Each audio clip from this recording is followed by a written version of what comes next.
బ్రహ్మానందం గారు అన్నా మిమ్మల్ని సార్. అంటే అంతకుముందు ఫస్ట్ ఈ సినిమాలో మీరు చేస్తున్నారు ఈ టైటిల్ అని అనౌన్స్మెంట్ అప్పుడు చిన్న గ్లిమ్స్ కింద వెన్నెల కిషోర్ గారు ఈ సినిమాలో మిమ్మల్ని ఒప్పించినట్టుగా ఆయన మాట్లాడారు. మీరు ఇంతకుముందు చెప్పినట్టుగా డైరెక్టర్ సరిగ్గా పూర్తిగా నాకు ఎక్స్ప్లెయిన్ చేయలేకపోయాడు, నేను అర్థం చేసుకోవాలి, నేను ఫిల్ చేసుకోవాల్సి వచ్చింది. అది నిజంగా రియల్గా లేదంటే మామూలుగా ప్రమోషన్ పర్పస్గా చేసిందా? నిజమే అది నిజం. ఉన్న ఆ రోజు ఆ జరిగింది ఇన్సిడెంట్ అది. ఆ జరిగిన ఇన్సిడెంట్ ఏంటంటే ఇది బాగుంది కదా, మనం దీన్ని యాజ్ ఇట్ ఈస్గా ప్రొడ్యూస్ చేస్తే బాగుంటుంది కదా అని ప్రొడ్యూసర్ గారి ఐడియా. దాంతోపాటు అక్కడ కూర్చొని మనం చేసాం. మనం ఎంత పేరు సంపాదించినా ఎన్ని ఆస్తులున్నా మన తర్వాత తరం మన వారసులకి అది మనకి ఏమో. అసలు బ్రహ్మానందం గారు వచ్చిన తర్వాత పెద్ద పెద్ద అగ్రదర్శకులు అందరూ కూడా హీరోకి ఎలా కథ రాసుకుంటారో అలాగే బ్రహ్మానంద గారికి హీరో కంటే ముందు ఒక సీన్స్ బ్రహ్మానంద స్క్రిప్ట్లోనే ముందు కథలోనే మీ డేట్స్ ఉన్నాయా లేదా తర్వాత విషయం, ప్రతి స్క్రిప్ట్లో బ్రహ్మానందం ఉండేవాడు మేము చూసినప్పుడు. సో అలా చేసుకున్న మీరు ఇప్పుడు మిమ్మల్ని మీరు ఏ డైరెక్టర్ని అడిగినా లేకపోతే ఏ పెద్ద బ్యానర్ అడిగినా ఏ ప్రొడ్యూసర్ ఎవరిని అడిగినా 2 నిమిషాల్లో మీకు మీ అబ్బాయి కానీ హీరోకి చేయడానికి చాలా వెంటనే జరుగుతుంది. అలా ఇండస్ట్రీని మీరు ఎందుకు ఉపయోగించుకోలేదు మీ అబ్బాయి విషయంలో అంటే మీరేం చెప్తారు?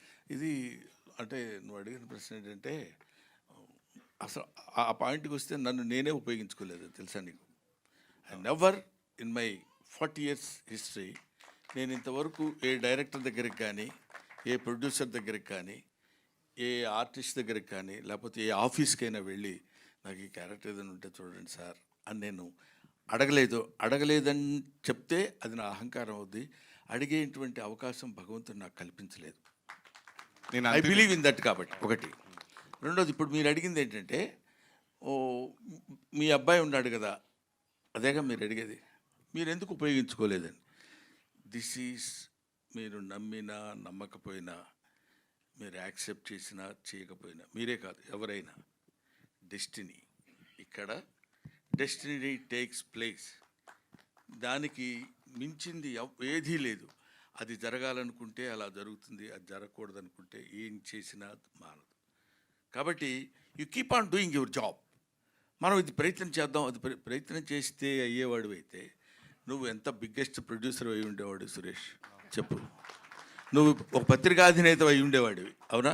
పెద్ద ఒక డైలీ ఈనాడు రామోజీరావు అంతటి వాడు అయి ఉండేవాడు. ప్రయత్నం చేయట్లేదా? నువ్వు చేస్తున్నావు. నీకు ఎంతవరకు రావాలో అంతవరకే వస్తుంది. బట్ అది ఎలాగో వచ్చేది వస్తుంది కాబట్టి మనం సైలెంట్గా కూర్చోవడం అని కాకుండా, ఎందుకంటే చిన్న ఫిలసాఫికల్ ట్రెండ్ ఉంటుంది కాబట్టి చెప్పట్లా నేను, ఇదేదో కొంచెం సరదాగా జరుగుతున్న ఇది కాబట్టి. అందువల్ల ఎవరు ఏదో చేసేద్దాం అనుకుంటే అవ్వలేరు. ఎంతమంది డైరెక్టర్స్ ఉన్నారు, వాళ్ళ పిల్లలు ఉన్నారు, పెద్ద పెద్ద స్టేజ్కి వెళ్ళాల్సిన వాళ్ళు. కొంతమంది వెళ్ళలేదు, కొంతమంది వెళ్తారు. అందుకే నేను ఇంతకుముందు ఎప్పుడు చెప్తుండేవాడిని, ఇక్కడ సర్కస్ లైట్ అని ఒకటి చెప్తుండేవాడిని నేను. ఎందుకంటే సర్కస్ స్టార్ట్ అయ్యే ముందు లైట్ ఒకటి వేస్తాడు, పెద్ద లైట్. అది అదే లైట్ వేసాడు అనుకొని సర్కస్ స్టార్ట్ అవుతుందని మనకి సింబల్, సిగ్నల్ అది. అప్పుడు అందరం అలాగా అక్కడికి వెళ్ళి చూస్తే ఆ లైట్ కొంతమంది మీద అలా పడుతుంటుంది. ఆ లైట్ పడ్డప్పుడు వాడు కొంచెం మన మీద లైట్ పడిందిరా అనుకుంటాడు. అలా అలా అలా అలా తిరుగుతుంటుంది లైట్ కొంతసేపు, కొంతసేపు అదే కొంత టైం ఒకటి మీద, కొంత టైం ఒకటి మీద, అట్లా ఇట్లా పడుతుంది. ఆ టైంలో వాడు మెరిసిపోతాడు. అందుకే సినిమా స్టార్ అంటారు. ఆ మెరుపు ఉంటుంది. ఆ తర్వాత మళ్ళీ స్టార్డమ్ తగ్గిపోయిన తర్వాత కనపడదు. అటువంటి లైట్ అలా తిరుగుతున్నప్పుడు ఒక్కొక్కటి మీద, ఇప్పుడు నాబోటోడి మీద చాలా, ఇప్పుడు 40 years ఒక కమెడియన్గా నేను ఉంటామంటే అదేదో నా గొప్పతనం, నేను ప్రతి దానికి ట్రెండీగా తయారై జాగ్రత్తగా చేస్తే, ఇవన్నీ పిచ్చి మాటలని నా నమ్మకం. కాబట్టి అక్కడ వాడు లైట్ వేసేవాడు బీడీ కాల్చుకోవడానికో దీనికో పక్క వెళ్తాడు, దగ్గర వదిలేసి వెళ్ళినప్పుడు కాసేపు స్టే అవుద్ది.